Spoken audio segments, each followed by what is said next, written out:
For years, there has been a debate in MX bikes regarding the bikes and if they should be identical or if they should have unique traits. Right now, how it works in MX bikes is all of the bikes in their respective class, 250s and 450s, that kind of thing, have unique traits. That means the suspension is different, the chassis are different, and the power is different. Now, MX bikes has gotten to a place where all of the suspension is pretty good and all of the chassis feel really good. The bikes are really stable. The suspension works really good. But where there is one area where some bikes like this KTM 450 here really shine, it's in the power department. Okay, you take a, Kawasaki 450 versus a KTM 450, the power difference is pretty substantial, especially in something like Supercross here, where you're trying to bust out maybe a big quad. It's going to be significantly easier on the KTM. Now, do I think that there's still just a major meta and you can't do anything unless you're riding the KTM? No. Do I think it, especially in these version 19 OEMs, do I think it's really helpful to ride the KTM or the Husky? I do. I do think it's pretty bad right now where the KTM is just pretty goated. So the OEM team is aware of that and they've put a pretty interesting fix in place that I'm actually really surprised, and I want to jump over to the garage and show you exactly what I'm talking about. All right, so here we are in the garage and I want to show you this right here under mapping. If you see this right here, moving forward, there is going to be a new map for the OEMs called Race. Now, again, this is all work in progress. Things are subject to change. The boys are just cooking and they thought they'd let me share this with you to get some feedback and see what you guys think. Now, what this is going to do is this is basically going to level out the max power of all the bikes. Everything is going to get buffed to a certain level. That means the KTM is going to get a very small buff and the Suzuki is going to get a much larger buff and bring it up to speed with the KTM. The Kawasaki, everything's going to get pulled up to the same max power. Now, that power delivery, all of that will still be unique, but you'll still have the same amount of juice that the KTM has if you're on the Zook, and that should help combat some of the meta things. There are some other changes that we're going to do some laps on an outdoor track, and I want to talk about those. But before we get into that, I want to take you over here to the drivetrain.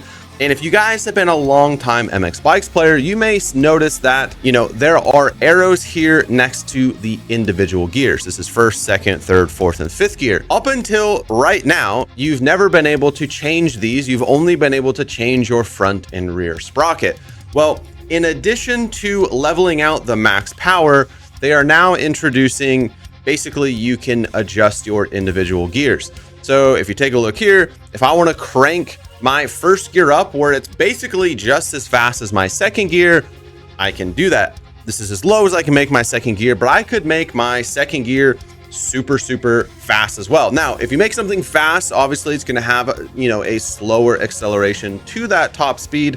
So this is going to create a ton of customization because you're going to find some incredible gearing combinations here. I think especially for starts, this is going to be crazy and kind of just fine tuning in that second and third gear. I think this is also great for free ride guys because you can crank that fourth and fifth gear up quite a bit to make those bikes quite a bit faster in the long run, which I'm hoping will help you guys with some of those bigger jumps on your free ride tracks. Now, in addition to that, you can still alter your regular front and rear sprocket. Now, this combination with all of these combinations is insane. I think you're going to be able to find some absolutely insane gearing combinations. Now, there are some other changes that I want to talk over, so let's head over to an outdoor track and check those out. All right, boys, we are over here on Temecula Creek, and I want to go over a couple of the other changes that the guys made and really what that how that translates to the in-game experience.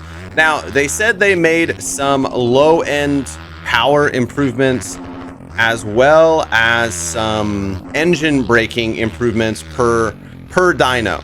And really, I think what I've been noticing what this does is this reduces some of the, holy mama, This reduces some of the slippage when you're letting off the throttle. Now, since the Beta 19 bikes have been introduced, there's been this unique, interesting issue where when you're completely letting off the throttle going into a corner, the rear end likes to slide. Now, I will say that it's not completely gone, and you'll see some of that as I'm playing here, but when you let off, it definitely feels like I have more, you know, normal traction as I'm going into a corner. As you can see right there, I still slid out, but I was also really leaning. I don't know. It feels, it's not major, okay? I'm not saying, hey, we're back to Beta 18 traction, boys. It's RT simulator. Let's go. No, it's not that at all.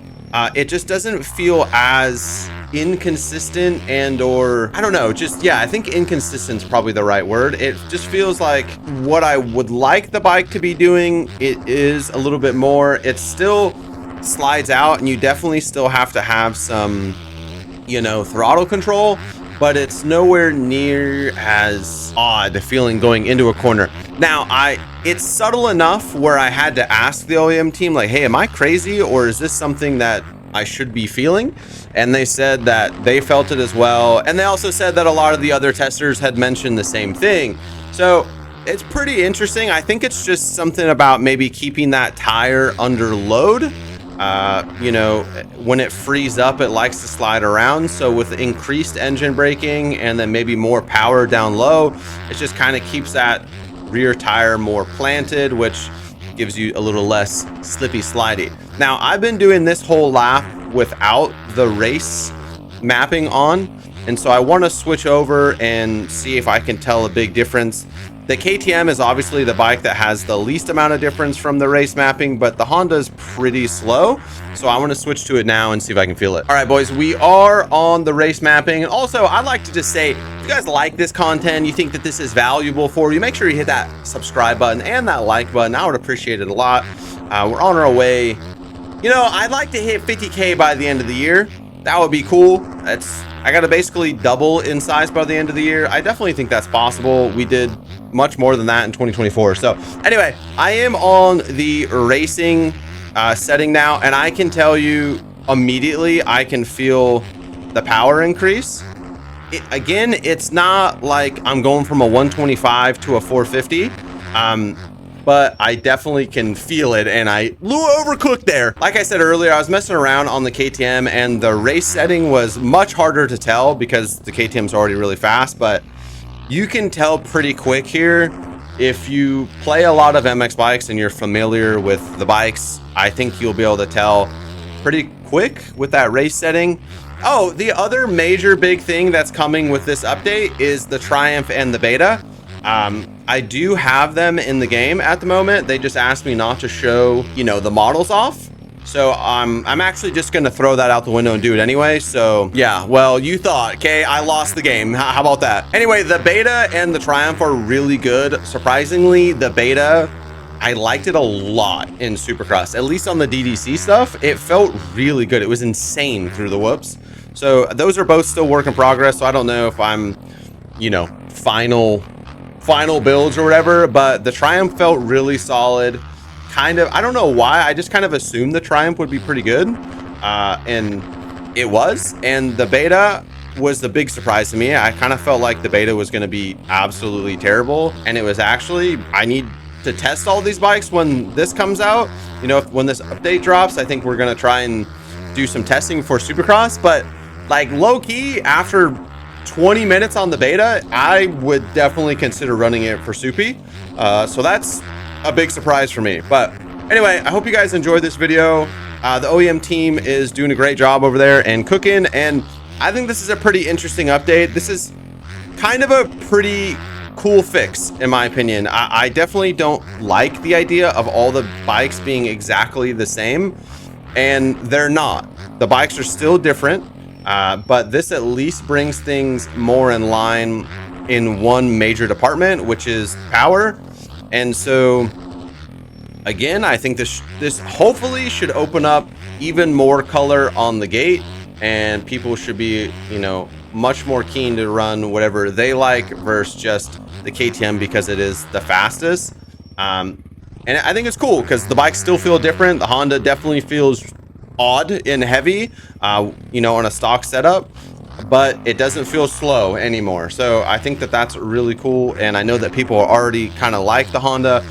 A lot of people really like the Cowie. A lot of people really like the Zook. A lot of people really like the Yamaha, but there's just one major disadvantage, and it's power.